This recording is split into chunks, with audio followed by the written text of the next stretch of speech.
Hello again. How are you? How's it going? Oh, no, we Met met. the other night.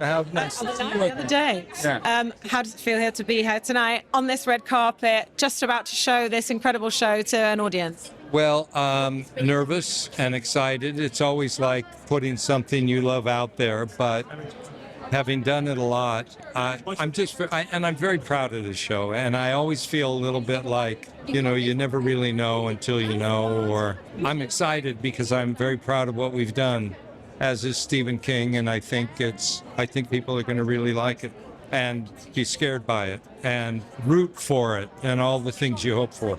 And obviously incredible also to have the chance to have a TV show up on the big screen, and particularly that it's the first South by Southwest London. So that feels additionally special maybe. Yeah, no, that when I heard that we were invited to premiere here, I was very excited because of all those reasons. Not only because we'll have a screening in LA also, but South by Southwest London we're very excited to have the world premiere here. And of course, you're no stranger to Stephen King's work with The Outsider, Mr. Mercedes. What is it about his writing that really appeals to you and works so well on the big or small screen? Well, he's the master of what we fear. He's the master of the shadow under the bed that you have to look at when you're a little kid. Well, who's there? He is, and he's a master storyteller. So whenever you are lucky enough, as I have been, to be offered a Stephen King book, I don't take it for granted, and it's an honor. And I have to make sure I can do it right, because I balance whatever audacity I may have with a certain amount of insecurity, like everyone who deals in the arts. And I think that, I feel there's a responsibility to really deliver. And I think with our cast and our production and all the people who made it and our scripts, and Ben Barnes, who is my partner in this, is the writer, exec producer, I think we have an exceptional show, and I hope people agree. And it also says something about the world we're in today and how young people have to help right the ship, because the direction our ship worldwide is going is not necessarily great. And this is about kids who find the power within themselves to band together to save themselves, which I think is a really great story to tell these days. And it very much walks a tightrope and tonally between sci-fi, thriller, horror. But as you say, it's not like this big in your face kind of monster. It's something much more slow burn. So is that maybe more difficult to craft, but actually can be even more effective than something so in your face? Well, I think it's very perceptive what you said, because Stephen King, when he writes about the monster inside the people, Mr. Mercedes, with the brilliant Brendan Gleeson, was a detective story about this psychotic killer.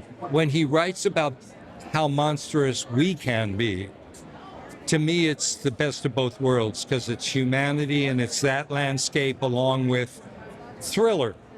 And what these characters are doing, the reason our show is horror, is that it's horrific what they are doing and horrifying.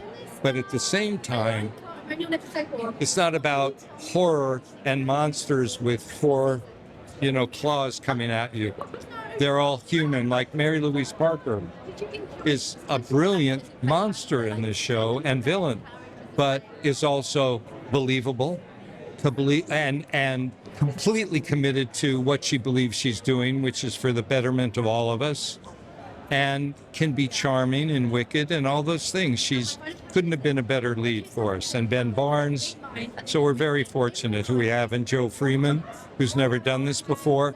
How did that happen? He is so exceptional.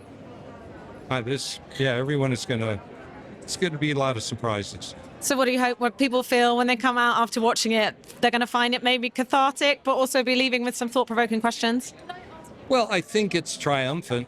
I don't know that the pilot is, because the first episode just starts and sets up the horrifying stuff and who these people are who were pulled into this very scary place.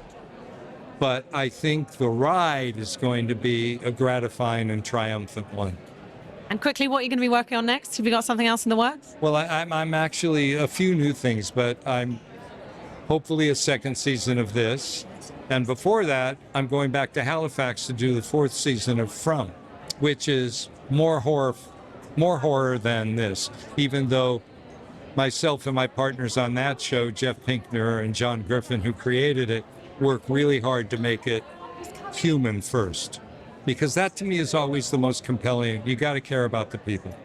100%. Well, thank you so much for sharing all that with me. Nice to see you again and really enjoyed tonight. Thank you.